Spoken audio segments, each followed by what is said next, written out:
The Dallas Stars may not be lighting up the shot counter every night, but they are turning fewer chances into higher quality ones. So what is the balance between patience and precision? Let's break down how the Stars are making the most out of their offensive chances, but a little more wouldn't hurt.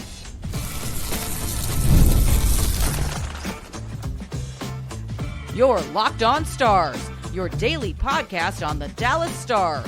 Part of the Locked On Podcast Network, your team every day. Howdy, Stars fans. I'm Joey Erickson, former producer of 105 Through the Fan. Please be sure to subscribe. We are free and available wherever you get your podcasts and on YouTube. And as always, thank you so much for making us a part of your day and making us your first listen. Welcome to a Tuesday edition of Locked On Stars, part of the Locked On Podcast Network, now the #1 sports podcast network. Today's episode is brought to you by FanDuel. Download the FanDuel app now by visiting FanDuel.com and win $300 in bonus bets if your first $5 bet wins. The Dallas Stars offense has been up and down to begin this season. We know they've heavily relied on their power play, which is scorching hot. The 5-on-5 play is trending in the right direction, but we could certainly use a bit more. However, the Stars are actually getting a lot of high quality looks. I'll tell you more about that in just a moment. But we're going to preview the Ottawa Senators as well on today's show and discuss Daryl the Razor Way being inducted into the Hall of Fame before we kick you off into the rest of your day. As always, thank you so much for the love and support on each and every episode. Please subscribe, hit that notification bell, never miss an episode. So the reason for me wanting to do this segment on today's show is because I came across the NHL Edge statistics, which you can find on NHL.com. And to be honest, I don't think I've actually ever clicked on the NHL Edge statistics, but I did for whatever reason this time. And there was some really intriguing stuff in here. And I wanted to share some of that with you. But first, I want to go to a quote from Glenn Goaltending following the Seattle game about how the Stars are playing these low-scoring, pretty intense games and where he feels the Stars are going. And I want to use some of these numbers to maybe back some of it up and why I think you can be encouraged about where the Stars are heading at this point. So first up, here's Goaltending on this playoff type of atmosphere, or at least games they've been playing recently. I like some of the things we're doing just in the last few games, like our forecheck and some of the way our D are keeping pucks alive in the O-zone and some of our physicality and holding pucks. Our O-zone time has creeped up a little bit here. I like what we're doing. And yeah, you're always building or rehearsing for the big dance, right? So any of these the more playoff type games you play, the more growth you get from your team, and that's what we're trying to do. So it's well documented the Stars have struggled at 5-on-5 to begin this season, and I think there's multiple factors to that. Of course, the injuries, the line shuffling, but over the last couple of games, it looks like Goaltending has found some chemistry with whether that's Rantanen and Johnston, whether that's Hintz and Reaugh, even the bottom six with Ristkovian, Bork, and Beck. We're starting to find a rhythm. It at least seems like there is a bit of a groove the Stars are falling in, which is a good sign. But you look at their 5-on-5 numbers, and this is via natural stat trick first. Then we'll get to the NHL Edge. But you look at the 5-on-5 numbers, this is natural stat trick. They're being outshot 292 to 331. They are being outchanced 289 to 327. That has to improve. That is the analytics not backing up the Stars' record, I feel like, at this point in the season. But I've mentioned the Stars are not going to play pretty hockey with all the injuries because they're missing 2-3 big centerpieces of their lineup. So I think it's a real tough ask for them to just dominate teams for long stretches of a game, more than 30 minutes. Really, it feels like that's a tough ask. Obviously, the power play has been great, but here is where it kind of intrigued me. It was a bit of an eye popper for me when you look at some of the Stars' chances and where they're getting some of their looks. So I came on NHL Edge, and the Stars are not averaging. They have a 411 total shots. So that is 25th in the NHL. The average is 442. And this goes back to the point I kind of made in the open, why they still need to increase their quantity of production in all situations. Power plays amazing, but 5-on-5, even strength especially, they need to increase that production because they're about middle of the pack. And they are about middle of the pack in terms of goals this year. They have 47. That's 16th in the NHL. But then you go to the shot locations, and NHL Edge shows all the different zones, sort of like you've maybe seen on a basketball court where they show the three-point shots and your field goal percentage. Very similar here, but it shows the shot on goal totals. So the Stars are ranked number 2 in the NHL in high danger chances. So it's pretty much the slot area, right? 135, kind of in the middle slot, not on the crease. I would say kind of the probably a 4-foot diameter around the net front. The Stars rank number 2 in the NHL, 148 high danger shots. So they are getting a lot of good looks in front of opposing netminders. They rank about top half of the league in sort of the high slot area. But the further you get out, they rank a little less and not very good, which I don't think is too surprising if they're getting a lot of their looks in front of the net. I think that's a good thing. They are creating a lot more looks in tight. And they rank one of the best teams. The only team that's better is the Penguins, and they've been off to a great start. Now, the team's shooting percentage isn't all that great. It's pretty decent, 11%. That's 14th in the NHL. And this is without a guy like Robertson scoring, who can't buy a goal right now, but he's getting a lot of tasty looks. He's gotten a lot of looks in this zone where NHL Edge shows just right on kind of top of that crease. He just hasn't been able to bury. Their mid-range, their bottom half of the league, their long-range bottom half. I think that would come up if they had more looks. That's where the quantity comes into play. But they are producing a lot of shots in some of the dangerous areas, which is a great sign. And you look at their high danger chances at 5-on-5 so far this season, they have 130 against 126. So they are producing more high danger chances. They're out high dangering chance their opponents.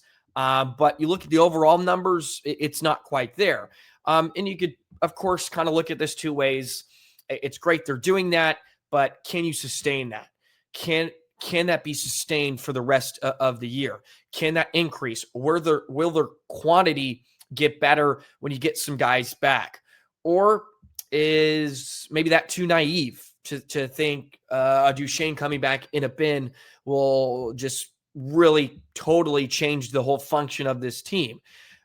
I tend to more lean on the positive side that it will help. I don't know if it's completely going to change the trajectory. I think that would be a bit naive to think this team's just going to rocket up the ranks offensively. They're averaging 2.94 goals per game. That's 18th. I think Duchene certainly would help increase that. I don't know how much Benn, in a lot of ways, would factor into some of that. But I do think there is something to be said that the Stars are creating a lot of high-quality looks. And if they continue to do that, they're going to be in fine shape. They do need to continue to trend in the right direction, play more full 60-minute hockey games. But Seattle, Nashville, we saw first periods where they were really on top of it. And as Goldson said, I think the forecheck has been better. They're starting to keep some more time in the offensive zone. Zone time percentage for the Stars is 40.8%. The NHL average is 41. So the Stars rank 19th in offensive zone time. So that's not great. They're kind of average. They're actually below average in all the zone times, whether it's neutral zone or defensive zone. They're either average or below in a lot of those numbers. But he mentioned their ozone time is starting to creep up.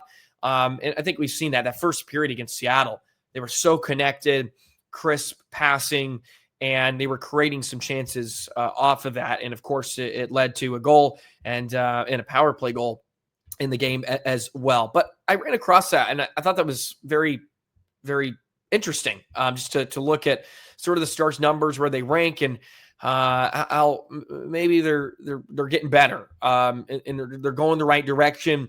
And while maybe they're not producing a ton, they are getting some of those high quality looks.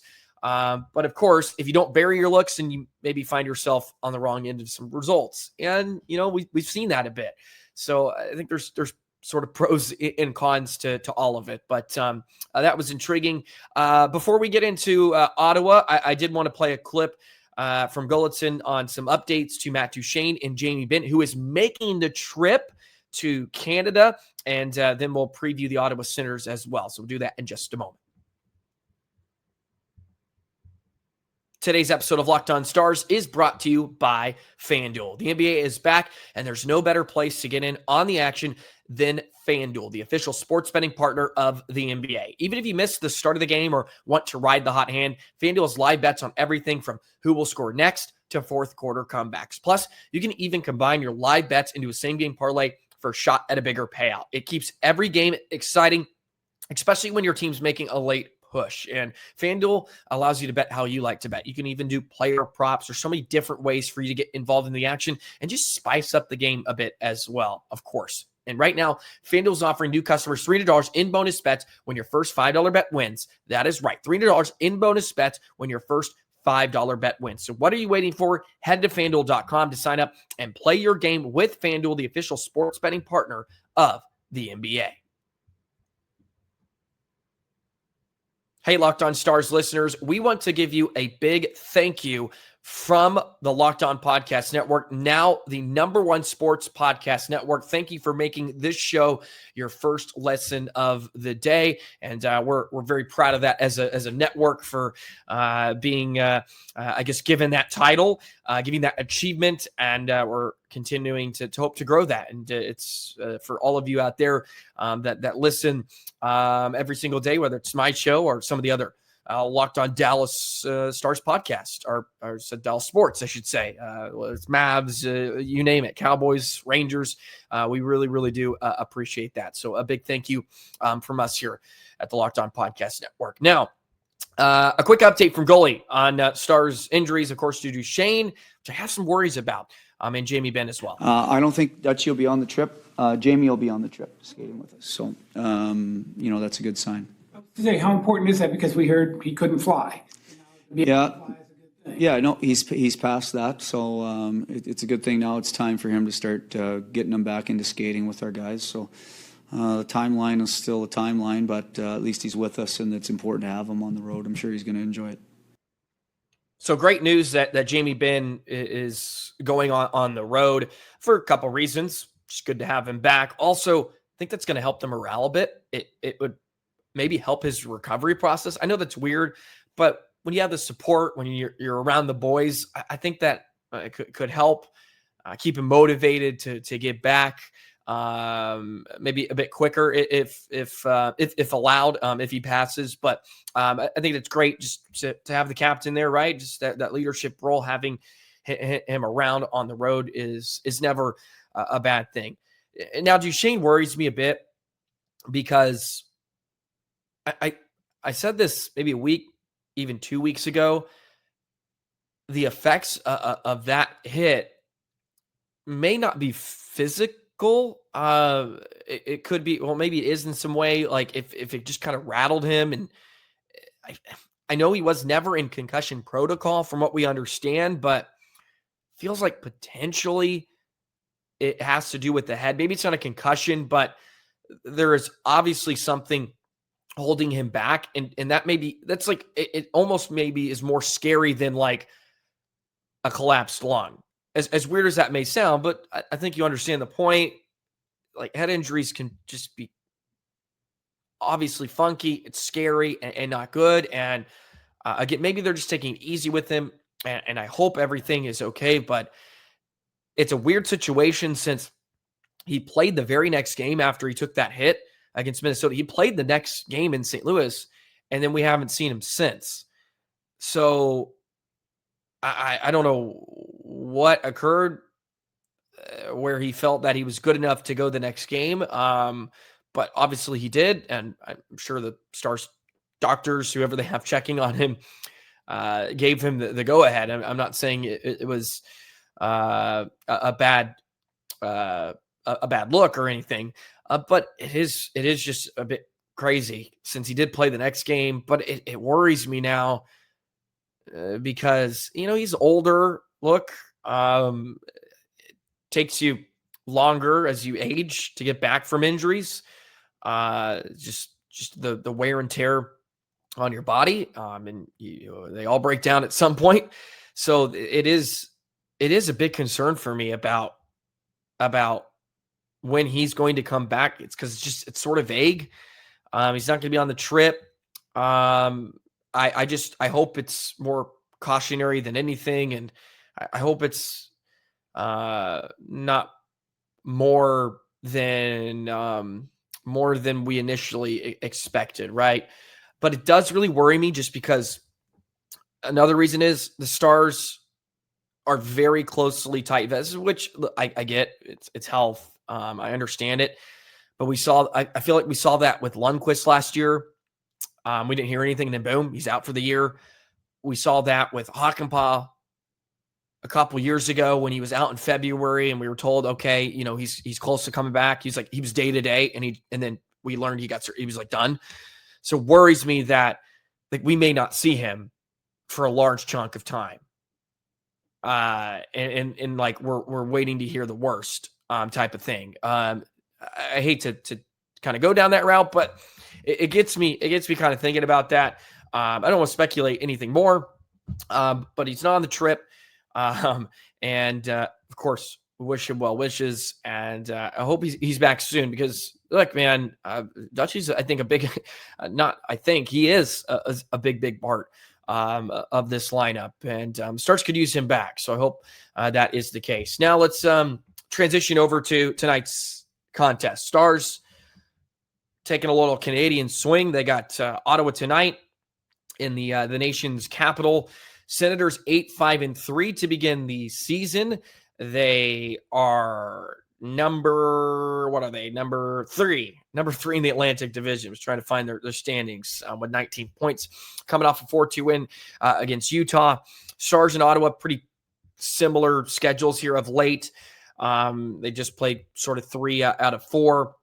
And the Senators won their back-to-back. They beat Philly in overtime, and then Utah is off to a great start.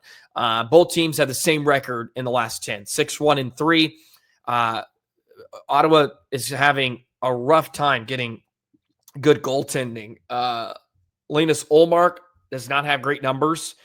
He's allowed a league-high 43 goals.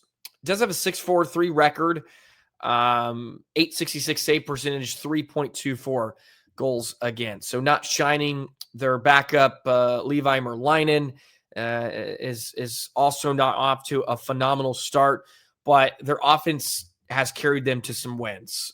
They average 3.44 goals per game. That is 6th in the NHL, and their offense can pull them out of some hairy situations because they give up a lot too. They're ranked 30th, so they are pretty bipolar.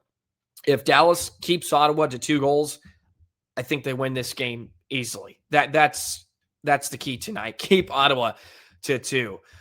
Their PK's awful. It's last in the league, 67%. Power play's good. It's 8, right? They're just pretty much kind of opposite of each other in a lot of ways.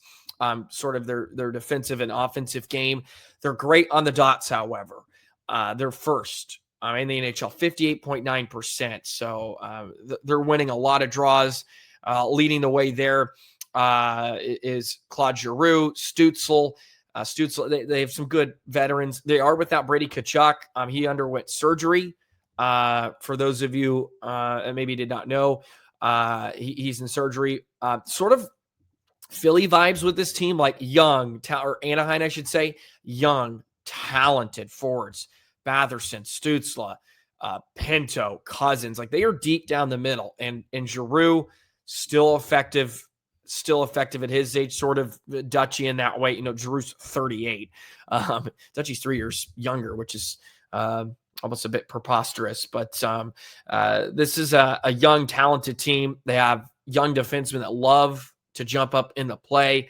Guys like Tyler Clevin, that's a North Dakota guy.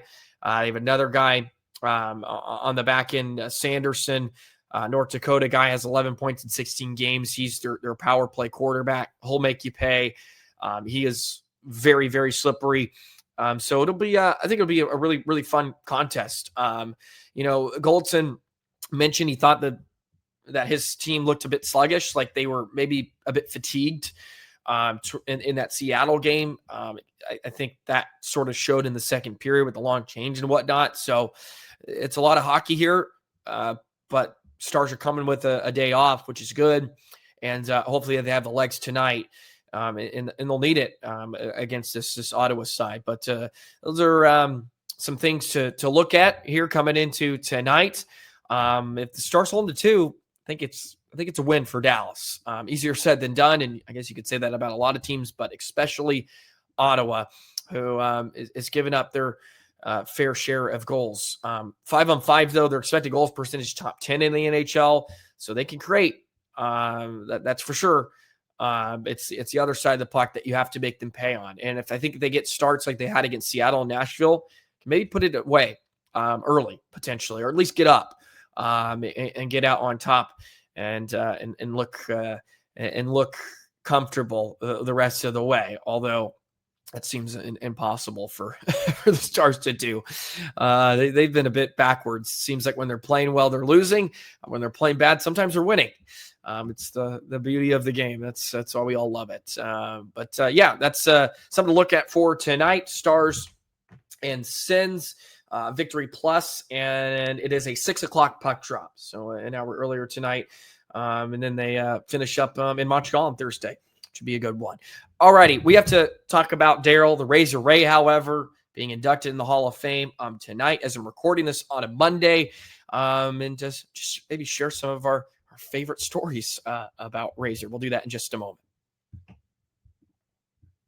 Today's episode of Locked On Stars is brought to you by Drip Drop. When I'm hydrated, everything just works better, right? Your focus, your energy, mood, even your skin, you can just feel it. That's why you've been using Drip Drop. It's doctor-developed hydration that keeps you running at full power no matter what your day looks like. Drip Drop isn't your average sport drink. It delivers 3 times the electrolytes and half the sugar of leading brands using a science-backed formula trusted by medical professionals, firefighters, and over 90% of top college and pro teams. Drip Drop, all you got to do, it's a mix a packet into your morning water before you go to the gym or that midday slump. It actually tastes really good. Hydration has become non-negotiable for everybody, right? Helps you feel sharper, calmer, and honestly, you just feel better overall. Right now, Drip Drop is offering podcast listeners 20% off your first order. Go to dripdrop.com and use promo code LOCKEDONNHL. That's dripdrop.com. Promo code LOCKEDONNHL for 20% off. Stock up now before the heat hits hard and keep your body and mind performing at their best with Drip Drop. Our very own Daryl, the Reaugh, is being inducted into the Hockey Hall of Fame. And the ceremony is tonight here on a Monday, but he is being honored with the Foster Hewitt Memorial Award. It is given to the broadcaster every year that highlights an exceptional career, and Ray definitely qualifies for the award. There is a wonderful article on DallasStars.com. I'm not going to read through everything, but it goes through sort of his career. And there's some quotes from Ken Hitchcock and Jim Lights in there about how it was the best hire he has ever made. And it is really, really well-deserved. He has been, I think, the voice of Stars hockey for so many. We all grew up, at least my generation, and even before me, like grew up with Daryl, the Reaugh, and whether it was Ralph Stranges, Strader, Ludwig, like, you know it now Bogorod. They've all had, I think, an effect on us. They've all been in our corner as Stars fans, and have been on this journey every single year of what the hockey season is, and it's a roller coaster, and they're with us every step of the way. And I wouldn't be surprised. I've probably heard more of Josh and Reaugh than I have heard my own parents' voice over the last couple of years, just with the amount of games you watch and whatnot.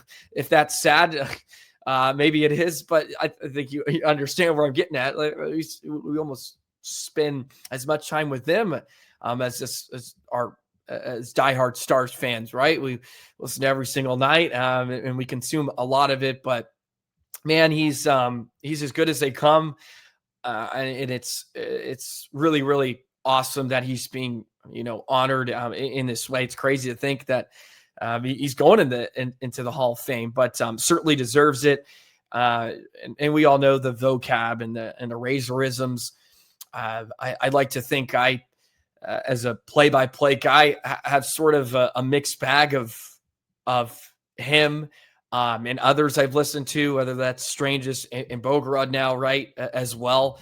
I feel like I'm a mix of both of them, and I try to add that flavor of Reaugh into my calls because he makes it fun. I will say that I don't think anybody has as much fun as him, probably, in the booth when he does this, when he chuckles or he throws out something. We're like, what? And I think that's the most important thing. Like he loves it. And there's great stuff in this article from Mike Heika about his preparation and what he brings to the table. And boy, he's an entertainer, right? Like he's entertainment. I think we can all learn from that in a lot of ways. And I think it's incredible that he is being bestowed this honor. And he did say, if you want to say anything about me, say that I'm fortunate. He concluded when asked about his brain and his skills and his drive that make him a true unicorn. And he said, because I truly believe that's actually what I am. I don't think he could put it any better. Pretty much sums up Reaugh. But yeah, congratulations to him. Did want to show him some love. And man, he's just been a staple of Stars hockey since 1996. And we are certainly spoiled here as Stars fans that we've had guys like Josh and Dave, Ralph, right? Like year after year after year. I think we're spoiled in general, just the broadcasters we have in the DFW Metroplex. You just go around through all the sports. Like there's just some great play-by-play broadcasters, color, you name it. Like they're just all great. And they really do have a huge effect on, I think, what we feel, what we think. It's cool. He's being recognized. Like that's a big freaking deal. I feel like so. And if, I think he's had a big impact on me, and sort of how like I've kind of gone about the way I deliver a broadcast and whatnot on a nightly basis. I think I'd be a fool to say he hasn't had an influence on me. He 100% has. And I think that's a good thing. I hope it is as I try to, kind of mix in my own style and whatnot. But yeah, congratulations. Reaugh in the Hall of Fame, baby. Yes. Stars are going to do it on the ice and off. So can't wait to watch the ceremony tonight a bit, and then hear him on a Stars broadcast. I think he'll be back in the booth here tonight for Ottawa when this is out. So I believe that was when he was planned to return. Although Brett Severin, he filled in admirably over the last couple of games. So just shout out to him. I thought he did an excellent job. Big shoes to fill. I'm sure he was told by Reaugh himself over the last a couple of games. That's going to do it for today's show. Thank you, as always. Comment, leave a like, subscribe, hit the notification bell, never miss an episode. I want to get to 5,000 subscribers. We could do that by the end of the year. Would be incredible. Appreciate all of you. For those of you that are new, please subscribe. Do it right now. It's free. It's great. And we appreciate it here on Locked On Podcast Network. Now the #1 sports podcast network. Have a great day, Stars fans. We'll be back to break down the game, and we'll talk to you then. So long.